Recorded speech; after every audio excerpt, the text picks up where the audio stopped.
Assalamualaikum warahmatullahi wabarakatuh.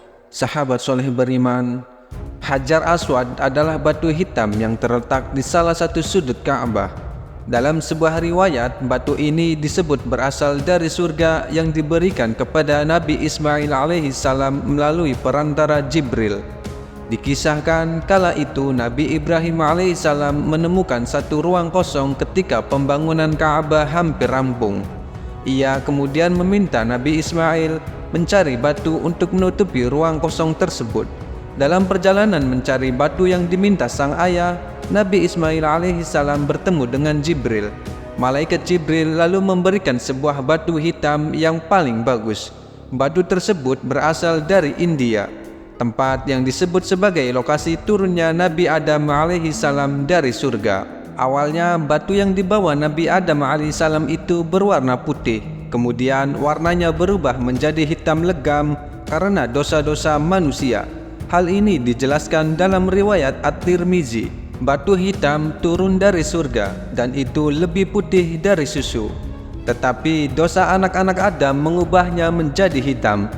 Hadis riwayat Tirmizi. Nabi Ismail alaihissalam pun menerima Hajar Aswad tersebut dengan senang hati dan kembali menemui ayahnya. Setibanya di tempat pembangunan Ka'bah, Nabi Ismail alaihissalam melihat sebongkah batu yang sudah ada di pojok tiang pondasi. Ia kemudian bertanya, "Wahai ayah, siapakah yang membawa batu itu kepadamu?" Nabi Ibrahim alaihissalam pun menjawab, "Batu itu dibawa oleh malaikat yang lebih gesit darimu." Setelah itu, keduanya membangun Baitullah hingga selesai. Inilah batu yang paling mulia, karena diturunkan Allah Subhanahu wa Ta'ala dari surga melalui malaikat Jibril. Inilah Hajar Aswad. Di video kali ini kita akan membahas batu-batu yang berasal dari surga. Simak videonya sampai habis, namun sebelum melanjutkan videonya, ada baiknya untuk menekan tombol subscribe, like, share, komen, serta menyalakan loncengnya untuk tidak ketinggalan informasi Islam selanjutnya. Jauh sebelum masa Nabi Muhammad SAW, batu ini sangat dimuliakan dari generasi ke generasi. Hingga pada masa Rasulullah, batu ini menjadi batu yang paling dimuliakan di muka bumi. Terlebih lagi, Rasulullah SAW memerintahkan umat Islam untuk menciumnya ketika melaksanakan tawaf. Karena kerakusan manusia, Hajar Aswad yang semula berupa bongkahan besar berdiameter sekitar 30 cm kini tak lagi utuh, akibat ulah manusia yang sangat ingin memilikinya. Batu ini kemudian terbelah menjadi 8 serpihan batu-batu kecil yang ditempel di sebuah tempat seperti yang terlihat sekarang. Karena kemuliaannya itulah sampai sekarang pun masih saja ada oknum jamaah yang berniat mencungkil Hajar Aswad. Hajar Aswad memang tak bertuah, tidak bisa mendatangkan kebaikan atau keburukan. Tapi batu hitam atau Hajar Aswad ini tetaplah batu yang bukan biasa karena berasal dari surga. Dan apapun yang berasal dari surga, kelak akan kembali ke asalnya. Maka sebelum Hajar Aswad kembali ke surga, jangan sampai kita lewatkan untuk mencium atau menyentuhnya. Aisyah radhiyallahu anha menuturkan bahwa Rasul SAW bersabda, "Nikmatilah, peganglah Hajar Aswad ini sebelum diangkat dari bumi. Ia berasal dari surga dan setiap sesuatu yang keluar dari surga akan kembali ke surga sebelum kiamat." Apalagi Nabi SAW juga pernah menyampaikan pada kita dalam sabdanya, "Demi Allah, Allah akan mengutus batu tersebut pada hari kiamat, dan ia memiliki 2 mata yang bisa melihat, memiliki lisan yang bisa berbicara, dan akan menjadi saksi bagi siapa yang benar-benar menyentuhnya." Hadis riwayat Tirmizi, Ibnu Majah, dan Ahmad. Selain Hajar Aswad, satu lagi batu yang dikabarkan berasal dari surga, yaitu batu yang terletak di sebelah Ka'bah yang tercetak di atasnya telapak kaki Nabi Ibrahim alaihissalam. Sehingga batu ini lebih dikenal dengan Maqam Ibrahim atau tempat berpijaknya Nabi Ibrahim alaihissalam saat mendirikan bangunan Ka'bah. Ini berdasarkan pada penafsiran sabda Rasulullah SAW. Rukun Hajar Aswad dan Maqam Ibrahim adalah dua batu akik yang diturunkan dari surga yang telah Allah redupkan sinarnya. Kalau seandainya tidak demikian, niscaya sinarnya akan menyinari seluruh penjuru dunia dari timur sampai ke barat. Hadis riwayat Ibnu Hibban. Di dalam rumah kaca yang terletak sejajar dengan multajam inilah batu surga berada. Meski saat ini Maqam Ibrahim telah disepuh perak, kedua tapak kaki Nabi Ibrahim pada batu pijakan masih membekas dengan jelas. Di tempat inilah Nabi SAW menganjurkan untuk sholat 2 rakaat setelah tawaf. Jabir menuturkan tentang sifat haji Nabi SAW.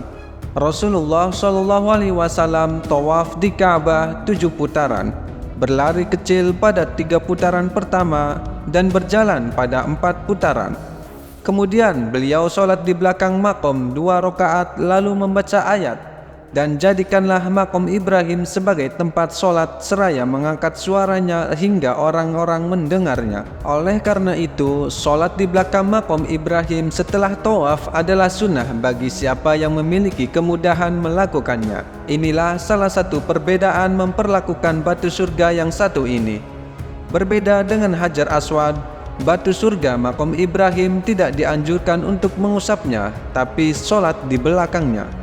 Komentar Qatadah menarik untuk disimak pada ayat, dan jadikanlah Maqam Ibrahim sebagai tempat sholat. Di sini sesungguhnya yang diperintahkan adalah sholat di belakangnya, bukan mengusapnya. Maka sungguh umat sekarang ini telah membebani diri dengan sesuatu yang tidak pernah dilakukan oleh umat-umat terdahulu. Dengan demikian, tidak ada syariat untuk mengusap batu mulia ini sebagaimana ditegaskan Ibnu Taimiyah. Sungguh telah sepakat para ulama atau suatu sunnah bahwa tidak disyariatkan menyentuh, mencium Maqam Ibrahim. Selain batu-batu surga yang ada di muka bumi, ada bagian lain yang juga disebut-sebut akan berada di surga. Bukan batu tapi taman, atau disebut dengan raudhah yang berarti taman. Memang tidak ada keterangan tentang asalnya, tapi Nabi menyebut tempat raudhah ini terkait dengan surga. Berada di Masjid Nabawi, posisinya antara mimbar dan makam Nabi SAW. Nabi SAW bersabda, "Antara rumahku dan mimbarku adalah taman raudhah dari taman-taman surga." Dalam riwayat lain ada tambahan redaksi, "Dan mimbarku akan berada di atas telagaku." Makna hadis ini menyatakan bahwa area rumah ini memiliki kemuliaan dan keutamaan.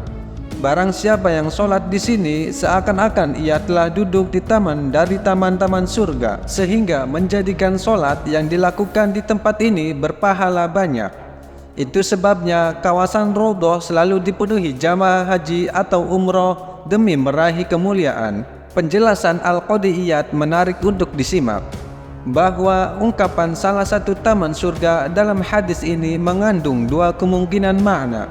Pertama, tempat ini menyebabkan masuk surga, dan bahwa doa serta sholat di dalamnya layak mendapatkan balasan seperti itu. Makna kedua inilah yang menarik, bahwa raudhah kelak akan Allah pindahkan secara fisik ke surga.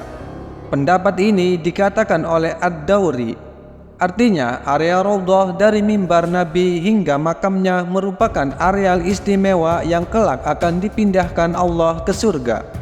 Dari keterangan ini memang tak ada penjelasan apakah tempat ini memang berasal dari surga, lalu kelak akan juga diangkat kembali ke surga. Akan tetapi, cukuplah jika tempat ini kelak akan berada di surga, yang berarti raudhah ini bukanlah tempat biasa, tapi sangat istimewa. Maka bagi siapapun yang berada di tanah suci, jangan lewatkan beribadah di tempat ini karena kemuliaan pun tengah menanti. Maha suci Allah, betapa mulianya tanah suci dengan segala benda-benda surgawi di dalamnya. Sahabat soleh beriman, Semoga informasi yang kami bagikan bermanfaat bagi kita semua dan bisa lebih mendekatkan diri kepada Sang Pencipta Allah Subhanahu wa Ta'ala.